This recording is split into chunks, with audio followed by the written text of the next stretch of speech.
Assalamualaikum teman-teman, selamat datang kembali di YouTubeku. Baik, sebelum kita berbicara lebih jauh, teman-teman perlu garis bawahi dulu yang bahwasan yang namanya musibah, apalagi seperti itu tsunami, itu tidak ada satupun manusia yang bisa memprediksi kapan akan terjadi, teman-teman ya. Dan juga dalam kurung mengenai berita-berita megatrust ini, teman-teman juga jangan perlu dijadikan kekhawatiran yang berlebihan, teman-teman. Jadi ya berdoa saja, dan untuk waspada itu harus selalu ditingkatkan, teman-teman. Oke, berbicara tentang megatrust, apa ini megatrust? Nah, begini teman-teman ya. Jadi di kedalaman laut sekarang yang berdekatan dengan pulau kita, baik Sumatera ataupun Pulau Jawa, itu sekarang sudah sedang terjadi kontak, teman-teman. Jadi kontak lempeng antara samudra dan lempeng benua, teman-teman. Jadi si samudra ini dia sudah masuk ke bawah si benua ini, teman-teman. Yang jadi nyusup dia ya, si samudra ini nyusup ke bawah, yang jadinya di sini terjadi kontak, teman-teman. Jadi kontak inilah yang disebut mega, teman-teman. Jadi pusat mega di situ kontak. Kenapa disebut mega? Karena untuk geometrinya itu, luasnya itu besar sekali, teman-teman. Jadi mega itu artinya besar. Jadi luas sekali, kita tidak bisa tahu itu luasnya seberapa yang karena kita bukan ahli dalam bidang situ. Namun kan yang namanya bumi ini kan luas banget, teman-teman. Jadi mega, teman-teman, luas sekali. Dan lama kelamaan yang namanya itu lempeng itu akan terus menerus bergerak, teman-teman. Dan lempeng ini adalah bebatuan padat, teman-teman. Jadi ini batu, yang satu menyusup ke bawah, yang satu naik ke atas, teman-teman.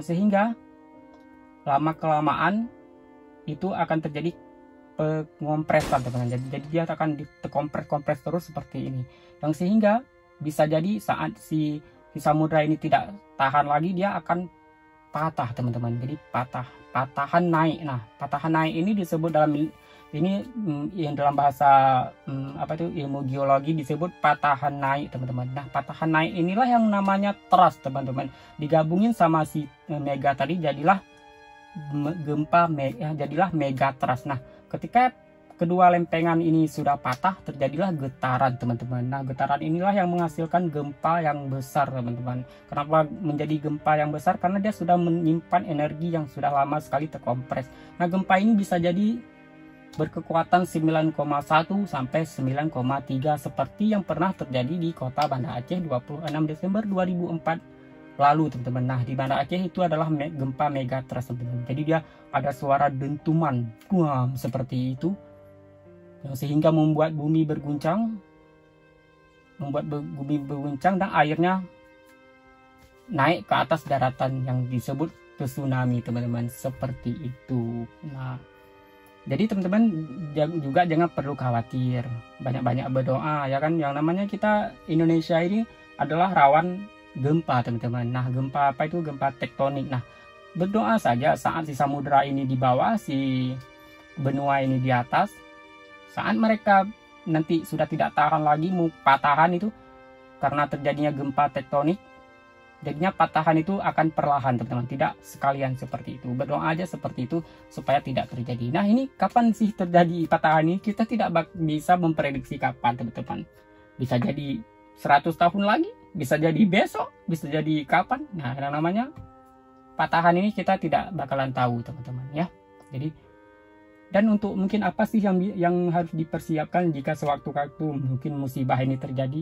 Nah, saran saya sih, teman-teman, itu siapkan seperti penerangan ya, seperti itu. Karena kan kita tidak tahu nih, siapa tahu musibah ini terjadi malam, teman-teman. Jadi teman-teman siapkan seperti senter, nah gitu. Dan juga bensin motor itu, bensin mobil ataupun yang bisa buat teman-teman lari, seperti yang untuk kita menggunakan untuk berlari itu, untuk bensinnya disiapkan, teman-teman. Jangan sampai kosong seperti itu ya.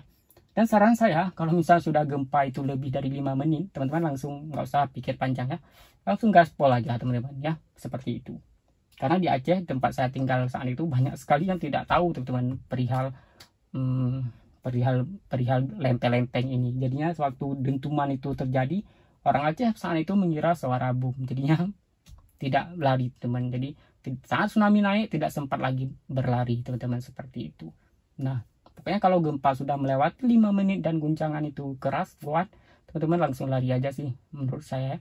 Langsung ke cari tempat-tempat yang tinggi seperti itu. Dan saya di Aceh juga khawatir teman-teman, karena menurut saya lihat ini dia bakalan sampai ke Aceh juga teman-teman. Ya mudah-mudahan musibah ini jangan pernah terjadi lagi teman-teman ya.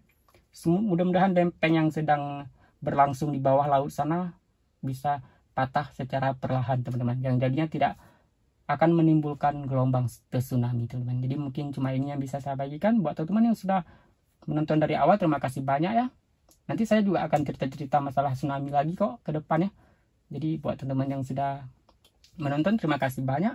Video yang saya akhiri. Assalamualaikum warahmatullahi wabarakatuh. Bye bye.